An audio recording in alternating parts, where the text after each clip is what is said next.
नमस्कार विद्यार्थी मित्रांनो, आपल्या सर्वांचं माय क्रिएटिव्ह एज्युकेशन म्हणजेच आपल्या छोट्याशा परिवारामध्ये सर्वांचं स्वागत आहे। विद्यार्थी मित्रांनो, आपण आपल्या चॅनलच्या माध्यमातून वेगवेगळ्या प्रकारची माहिती समजून घेतोय।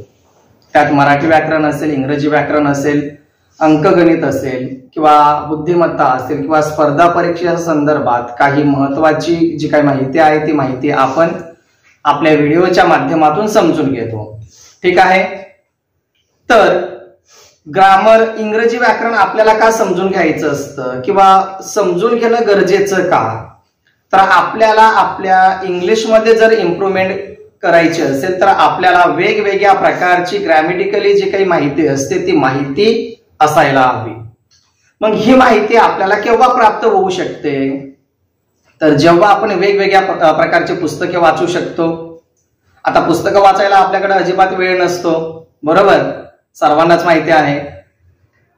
किंवा जर आपण वेगवेगळ्या प्रकारची पुस्तके वाचली तर त्या पुस्तकाच्या माध्यमातून आपल्याला वेगवेगळ्या प्रकारची माहिती समजायला मिळत असते, बरोबर। दुसरा ऑप्शन आहे की आपण वेगवेगळ्या प्रकारची जर लेक्चर अटेंड केलीत तर त्याच्या माध्यमातून आपल्याला ती माहिती समजायला मिळत असते। आणि तिसरं म्हणजेच काय, तर आपल्या सर्वांकडे जो काही डिव्हाइस अवेलेबल आहे तो म्हणजेच मोबाईल। त्या मोबाईलच्या माध्यमातून आपण वेगवेगळ्या प्रकारची व्हिडिओ पाहू शकतो आणि त्या व्हिडिओच्या माध्यमाने अशी वेगवेगळ्या प्रकारची माहिती समजून घेऊ शकतो। म्हणजेच काय होईल, तर आपली इंग्लिश सुधारेल, आपल्या इंग्लिशमध्ये इम्प्रूव्हमेंट होईल। ठीक आहे, बरेच असे काही शब्द आहेत की त्या शब्दांचा वापर कोणत्या पद्धतीने केला जातो किंवा कोणत्या पद्धतीने करावा त्या संदर्भात आपल्याला माहिती नसते। मग हीच माहिती आपल्याला समजून घ्यायची असते। आता या ठिकाणी आपला जो व्हाईट बोर्ड आहे त्याच्यावर जर तुम्ही पाहिलं तर या ठिकाणी काही शब्द लिहिलेले आहेत आणि त्या शब्दांची माहिती आपण समजून घेणार आहोत। का समजून घ्यायचं आहे आपल्याला, तर आपण जेव्हा दैनंदिन आपण काही वाक्य बोलत असतो, ते वाक्य बोलत असताना समजा एखादी वस्तू आहे, ती वस्तू आहे, ही वस्तू आहे, जवळची वस्तू, लांबची वस्तू। जवळची वस्तू असेल तर त्याला उद्देशून आपण इंग्रजी वाक्य कोणत्या पद्धतीने बोलावं किंवा कोणत्या शब्दांचा प्रयोग करायचा, किंवा लांब एखादी वस्तू असेल, प्राणी असतील, व्यक्ती असतील, एक असेल, अनेक असेल, अशा वेळेस कोणत्या शब्दांचा प्रयोग करावा त्या संदर्भात आपल्याला माहिती समजून घ्यायची आहे। आणि नक्कीच जर आपल्याला ही माहिती आवडली तर नक्कीच व्हिडिओ लाईक करा आणि जर माहिती आवडली असेल, उपयुक्त वाटत असेल तर अधिक विद्यार्थ्यांपर्यंत ही माहिती पोहोचवण्यासाठी ते व्हिडिओ शेअर करा। आणि जर कोण आपल्या चॅनलवर नवीन असतील तर लगेचच आपला चॅनल सबस्क्राइब करून बेल आयकॉन प्रेस करा, जेणेकरून अशाच प्रकारची माहिती आपल्या सर्वांना नोटिफिकेशनच्या माध्यमाने त्याची नोटिफिकेशन व्हिडिओ अपलोड केल्याबरोबर त्याची नोटिफिकेशन आपल्या सर्वांना मिळू शकेल। ठीक आहे, तर आपण आपल्या व्हिडिओला सुरुवात करतोय। आपला आजचा जो काही टॉपिक आहे त्या टॉपिकचं नाव फळ्यावर दिसत असेल तुम्हाला, त्या टॉपिकचं नाव आहे use this, that, this, those. Use this, that, this, those या शब्दांचा उपयोग कोणत्या पद्धतीने केला जातो। दिस, दॅट, दिस, दोज चे उपयोग जर आपल्याला हे शब्द प्रयोग करायचे असतील किंवा या शब्दांचा जर आपल्याला वापर करायचा असेल तर आपण कोणत्या पद्धतीने करणं अपेक्षित आहे किंवा त्यासाठी काही नियमावली आहे का ते आपण समजून घेणं गरजेचं आहे। ठीक आहे, खूप महत्वाचे वाक्य आहेत, नक्कीच ते संपूर्ण माहिती समजून घ्या। एकही शब्द आपला मिस होता कामा नये, अन्यथा आपलं या ठिकाणी आपल्या मिस्टेक्स होण्याची शक्यता आहे। ठीक आहे, व्यवस्थित ती माहिती समजून घ्या, कोणीही व्हिडिओ स्किप करू नका, जेणेकरून आपल्याला ती संपूर्ण माहिती व्यवस्थित समजू शकेल। या ठिकाणी पहिला शब्द आहे पहा, दिस। उच्चार आहे त्याचा धिस, मराठी अर्थ आहे। पहिला शब्द आहे आपला धिस, त्याचे मराठी अर्थ आहेत हा, ही, हे। म्हणजेच धिस या शब्दाचा वापर त्याचा अर्थ कोणत्या पद्धतीने आहे ते आपण समजून घेतोय. पहा, धिस या शब्दाचे अर्थ आहेत हा, ही किंवा हे. मग धिस जर शब्द आला असेल किंवा धिस या शब्दाचा वापर आपण केव्हा करू शकतो, तर त्यासाठी छोटीशी नियमावली आहे. ती कशी आहे, तर या शब्दाचा उपयोग जवळ असलेली एक व्यक्ती, वस्तू किंवा प्राणी दाखवण्यासाठी करतात. धिस या शब्दाचा उपयोग केव्हा केला जातो, एक व्यक्ती, वस्तू किंवा प्राणी, एक व्यक्ती असेल, एक वस्तू असेल किंवा एक प्राणी असेल तर सिंग्युलर म्हणजे एक म्हणजेच काय, तर सिंग्युलर किंवा one things, one object, one animal अशा ज्या गोष्टी आहेत त्या गोष्टी दाखवण्यासाठी किंवा त्या वस्तू दाखवण्यासाठी धिस या शब्दाचा वापर केला जातो. पहा, नियम अगदी साधा आणि सोपा आहे, समजायला अगदी सहज आपण समजू शकतो. धिस या शब्दाचा उपयोग जवळ असलेली एखादी व्यक्ती असेल, एखादी वस्तू असेल किंवा एखादा प्राणी असेल तर ते दर्शवण्यासाठी, ते दाखवण्यासाठी धिस या शब्दाचा वापर केला जातो. ते कशा पद्धतीने, तर या ठिकाणी काही एक्झाम्पल्स आपण लिहिलेले आहेत, ते एक्झाम्पल्स आपण समजून घेऊया. पुन्हा लक्षात घ्या, जवळ असलेली वस्तू, व्यक्ती किंवा प्राणी की जे सिंग्युलर असतील, जे एकच असतील, एकमेव वस्तू, एक वस्तू असेल, एक प्राणी असेल किंवा एक व्यक्ती असेल, ते दाखवण्यासाठी धिस या शब्दाचा वापर केला जातो. ते कशा पद्धतीने, तर पहिला एक्झाम्पल्स पहा. This is a dog. This is a dog. This is a dog. This is a dog. म्हणजेच काय, This is the dog म्हणजेच काय, आपल्या सर्वांनाच माहिती आहे. This is the dog म्हणजेच काय, हा कुत्रा आहे, हा कुत्रा आहे. दुसरं वाक्य पहा. This is a bag. This is a bag. काय दाखवलेला आहे, this is a bag.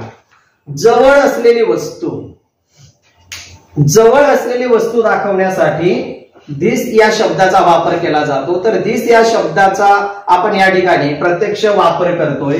This is a bag. This is a bag म्हणजेच काय, ही पिशवी आहे, ही पिशवी आहे. बॅग म्हणजेच पिशवी, ही पिशवी आहे. ठीक आहे. पुढचा पहा, तिसरा. This is a book.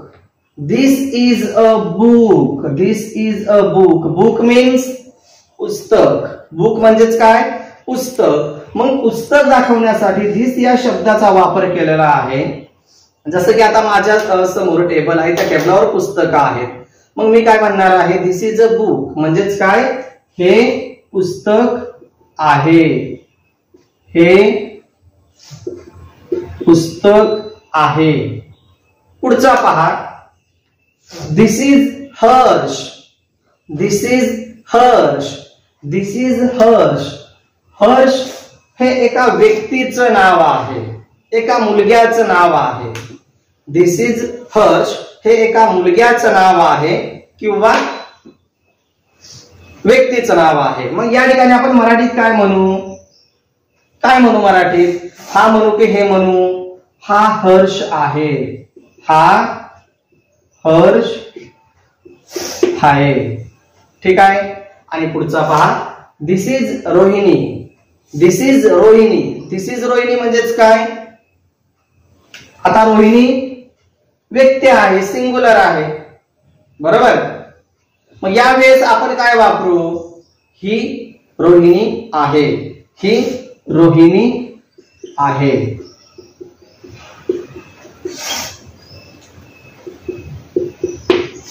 पहा किती साध्या आणि सोप्या आहे. धिस या शब्दाचा वापर जवळ असलेली एखादी वस्तू असेल, एखादा प्राणी असेल किंवा एखादी व्यक्ती असेल, ते दर्शवण्यासाठी, ते दाखवण्यासाठी धिस या शब्दाचा वापर केला जातो. सेकंड पहा. सेकंड वर्ड आहे दॅट. दॅट. दॅट या शब्दाचे अर्थ आहेत तो, ती, ते. दॅट या शब्दाचे अर्थ आहेत तो, ती, ते. दॅट या शब्दाचा वापर केव्हा केला जातो, वाक्यात जर आपल्याला दॅट वापरायचा असेल तर तो आपण केव्हा वापरू शकतो? तर दॅट या शब्दाचा वापर करायचा असेल तर त्यासाठी नियमावली आहे. या शब्दाचा उपयोग दूर असलेली एक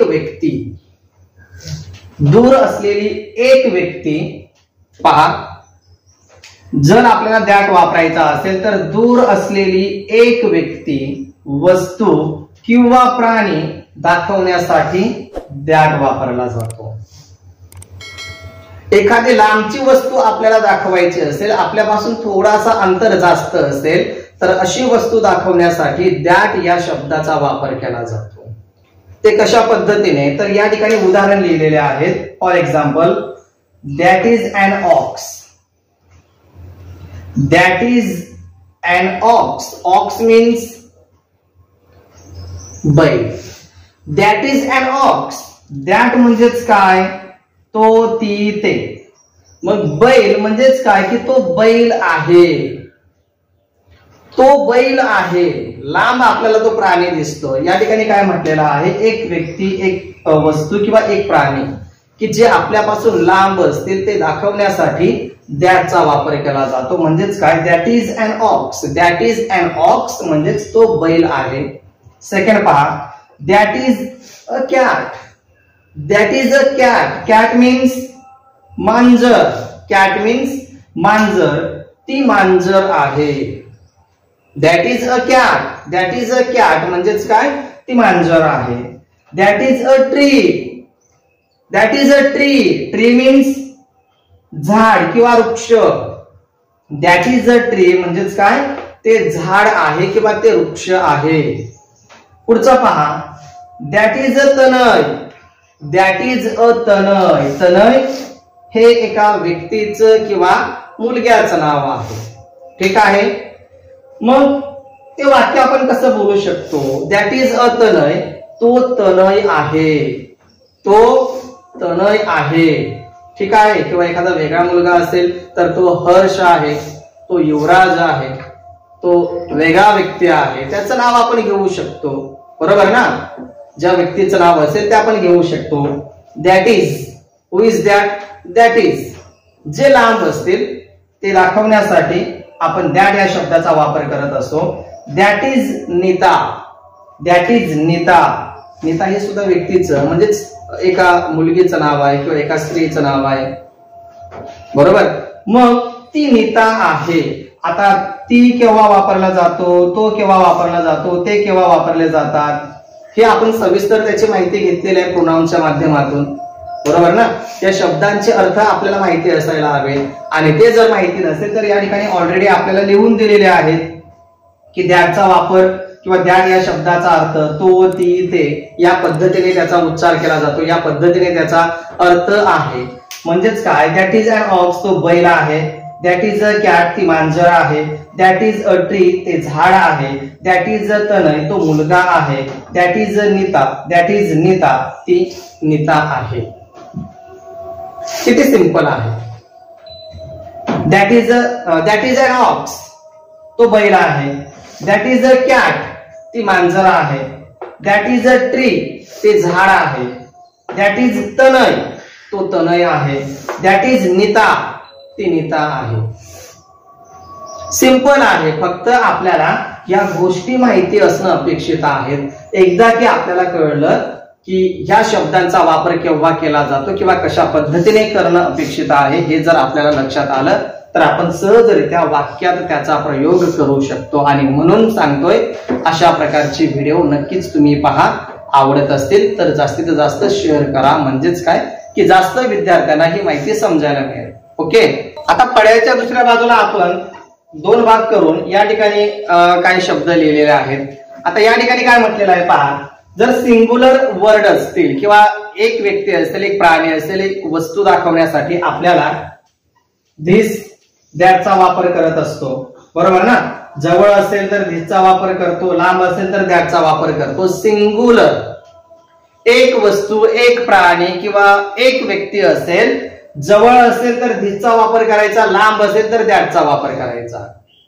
आणि त्याच धिस मध्ये जर समजा फॉर एक्झाम्पल धिस साठी या ठिकाणी आपण ती माहिती समजून घेऊया. धिस या शब्दाचे अनेक वचन धिस आहे. धिस या शब्दाचे अनेक वचन कोणता शब्द वापरला जातो तर धिस. धिस या शब्दाचा अनेक वचनी असल्यास त्याचा वापर केला जात असतो. आता अनेक वचनी म्हणजेच काय?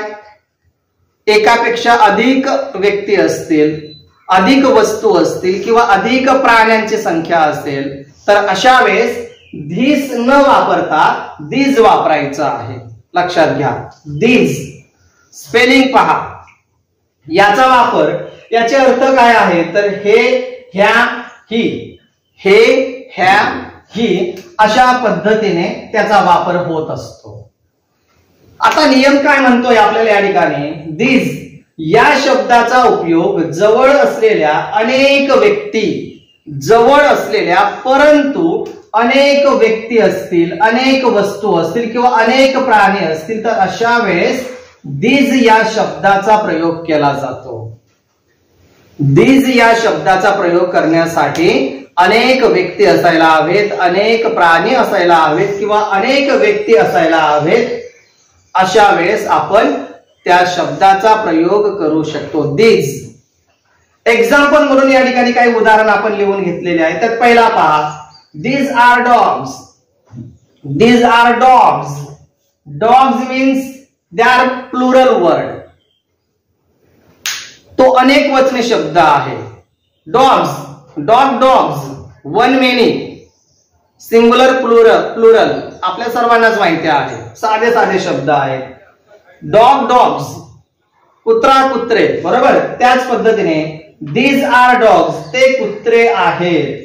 These are bags. These are bags. Bags means पिशवी, पिशव्या. Bag, bags. या ठिकाणी बघा, या ठिकाणी काय होतं? पिशवी सिंगुलर. या ठिकाणी काय झाले? प्लुरल. पिशव्या, पिशवीची पिशव्या झाल्यात, बरोबर ना. मग अशा जर समजा अनेक वचनी शब्द असतील किंवा संख्येमध्ये जर वाढ झाली असेल, एकापेक्षा अधिक जर गोष्टी असतील तर अशा वेळेस धिस या शब्दाचा प्रयोग करायचा आहे.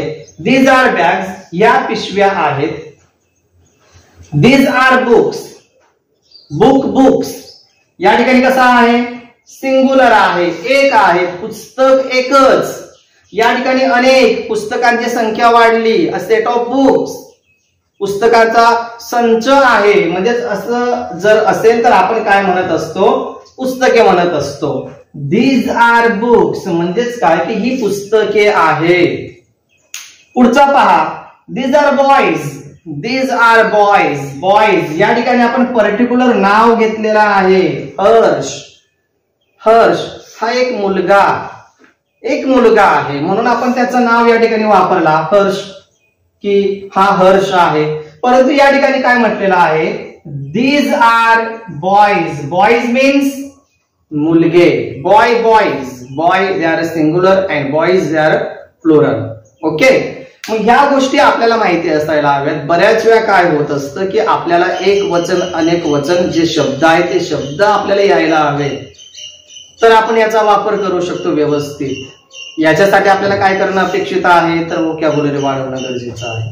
जेवढे शब्द संग्रह जास्त असतील तेवढं आपल्याला समजायला सोपं जातं. ठीक आहे. आणि म्हणून तुम्हाला वारंवार मी सांगतोय की आपण शब्द संग्रह वाढवा, शब्द संपत्ती वाढवा, शब्द पाठांतर करा, वेगवेगळ्या प्रकारची माहिती समजून घ्या की जी आपल्याला उपयुक्त असते. ठीक आहे. इग्नोर करू नका.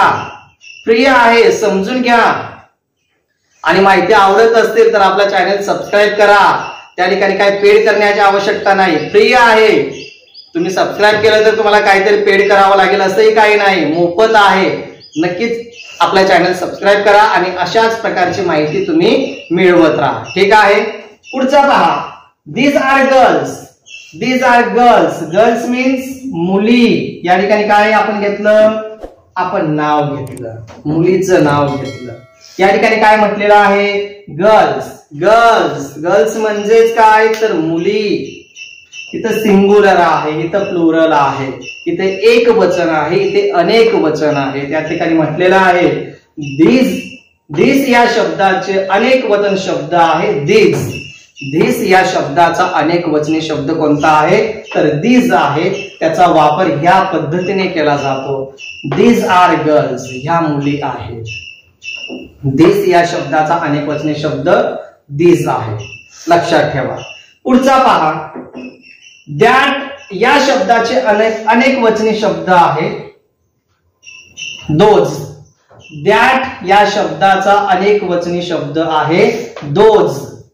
आता दोज म्हणजेच काय तर दोज या शब्दाचा वापर केव्हा केला जातो ते त्या ती दर्शवण्यासाठी.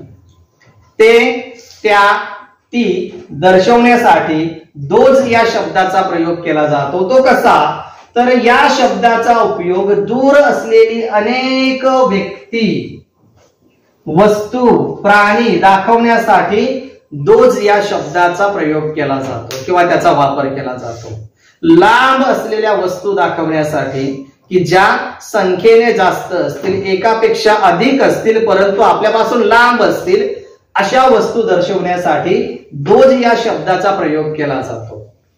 लक्षात घ्या, दॅट या शब्दाचा प्रयोग लांब असलेल्या वस्तू परंतु एकमेव वस्तू, सिंग्युलर असतील, एकच वस्तू असेल, एकच प्राणी असेल किंवा एकच व्यक्ती असतील तर अशा वेळेस त्या शब्दाचा प्रयोग केला जात असतो, दॅट शब्दाचा प्रयोग.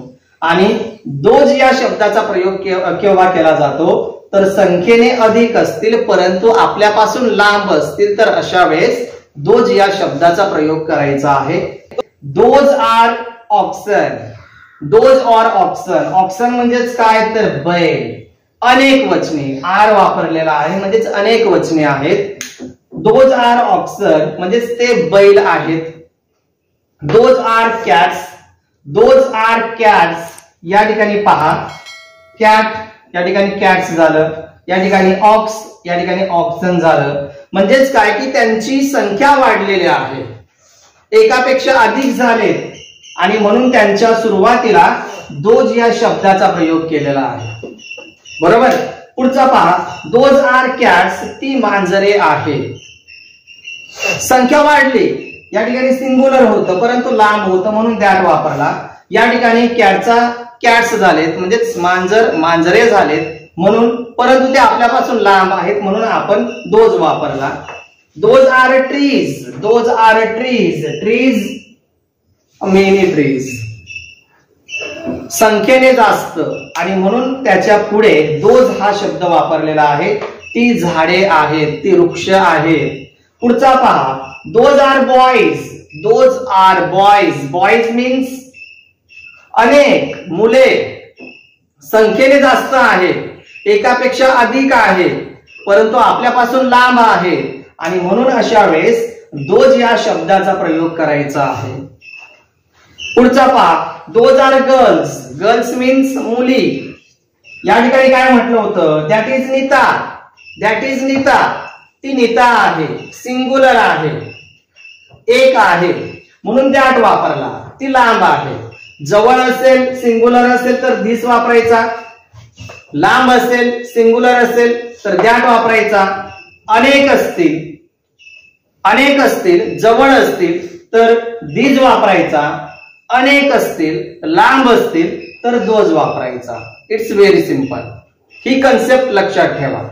शेवटचा पहा, those are girls. Those are girls म्हणजेच काय तर त्या मुली आहेत. Those are girls. मुली, मुलींची संख्या जास्त आहे परंतु कुठे आहेत तर दूर आहेत, लांब आहेत आणि म्हणून आपण काय वापरला दोज वापरला. मुलगी आहे, कुठे आहे दूर आहे परंतु सिंगल आहे, एक आहे आणि म्हणून दॅट वापरला.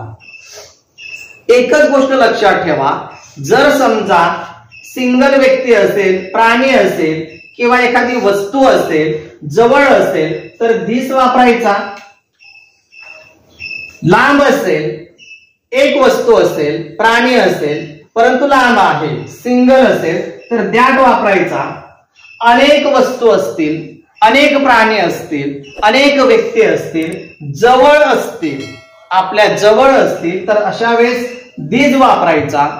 आणि संख्येने जास्त म्हणजेच अनेक, एकापेक्षा अधिक व्यक्ती असतील, एकापेक्षा अधिक प्राणी असतील, एकापेक्षा अधिक वस्तू असतील, परंतु लांब असतील, तर अशा वेळेस आपल्याला वापरायचा आहे दोज. लक्षात ठेवा विद्यार्थी मित्रांनो, माहिती खूप उपयुक्त आहे. अवश्य पहा. माहिती उपयुक्त वाटली तर नक्कीच जास्तीत जास्त शेअर करा आणि अशाच पद्धतीने व्हिडिओ पाहण्यासाठी आपलं चॅनल सबस्क्राईब करून बेल आयकॉन प्रेस करा, जेणेकरून आपल्या सर्वांना त्याची नोटिफिकेशन वेळेवर मिळेल. ओके, लवकरच भेटूया आपण पुढच्या व्हिडिओच्या माध्यमातून. तोपर्यंत आपण सर्वांनी काळजी घ्या. Take care. Bye bye.